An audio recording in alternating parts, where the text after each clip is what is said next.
Hi viewers, நீ மே 30 சிறகடிக்க ஆசை serial என்னாச்சுன்னு சொல்லி பார்க்கலாம்க்கு முன்னாடி சேனல் சப்ஸ்கிரைப் பண்ணாதவங்க மறக்காம சப்ஸ்கிரைப் பண்ணுங்க.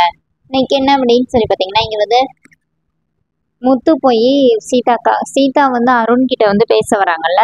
அப்புறமா இந்த மாதிரி எங்கள் மாமா தான் எங்கள் வீட்டில் எல்லாமே, அதனால அவரை எதிர்த்துலாம் கல்யாணம் பண்ணிக்க முடியாது, எங்கள் அக்காவோட லைஃப் இதாயிரும் அப்படிங்கிற மாதிரி சொல்லிட்டு என்னை மறந்துருங்க அப்படின்னு சொல்லி அங்கேருந்து கிளம்புறாங்க. அப்போ அருணோட அம்மா வர வாசல்ல சீதாவை பார்த்துட்டு கூப்பிடுறாங்க. ஆனால் சீதா எதுவுமே சொல்லாமல் அப்படியே போயிடுறாங்க.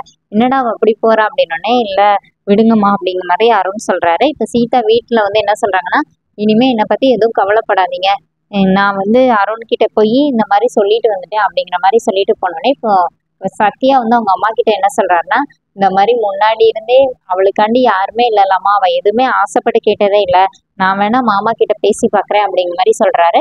இங்கே என்ன ஆகுதுன்னா, முத்து போய் ஒரு மாப்பிள்ளையை பத்தி ஆஃபீஸ்ல வந்து விசாரிக்க வர்றாரு.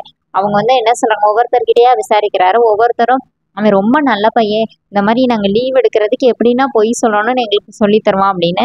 அடுத்து இன்னொருத்தர் என்ன சொல்றாருன்னா, இந்த மாதிரி அவன் சிகரெட் குடிச்சிருந்தா கூட எங்களை பார்த்தா மறைச்சு வச்சுக்குவான், அவ்வளவு நல்ல பையன் அப்படி சொன்னோடனே, பொய் சொல்றான், இது சொல்றான், லவ் ஃபெயிலியர் வர இருக்குது, இவன் சீதாக்கு செட்டே ஆக மாட்டான் அப்படிங்கிற மாதிரி சொல்லிட்டு அப்புறமா போய் செல்வத்துக்கிட்ட போயிட்டு முத்து சொல்றாரு, இந்த மாதிரி அந்த பையன் செட் ஆக மாட்டான்டா அப்படின்னோடனே, இப்போ செல்வம் என்ன சொல்றாருன்னா, பேசாம அந்த அருணையே அப்படின்னோடனே, டே அப்படின்னோடனே, இல்லை சும்மா தான் சொன்னேன் அப்படின்னு சொல்லிட்டு இங்க வீட்டுல என்ன ஆகுதுன்னா, பிரவுன் மணி வர்றாரு. வந்து இந்த மாதிரி மன்னிப்பு கேட்க வர்றாரு. பரசு குடும்பத்துல இருந்து என்னை ஒதுக்கி வச்சுட்டாங்க, அதனால நீங்க எதனாச்சும் என்னை மன்னிச்சிட்டேன்னு சொன்னாதான் அவங்க ஏத்துக்குவாங்க அப்படிங்கிற மாதிரி சொல்ல வர்றாரு.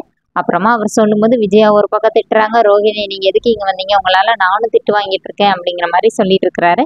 அதுக்கப்புறமா அவர் மன்னிப்பு சொன்னோடனே, அண்ணாமலை பரவாயில்ல போங்கன்னு சொல்லி அனுப்பி வைக்கிறாங்க.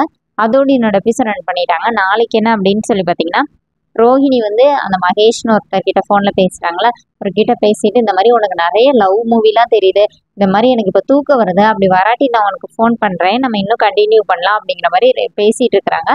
அதை மனோஜ் ஒழிஞ்சு நின்று ஒட்டு கேட்குறாரு. அதோடு என்னோட எபிசோட் ரன் பண்ணியிருக்காங்க. தேங்க்யூ.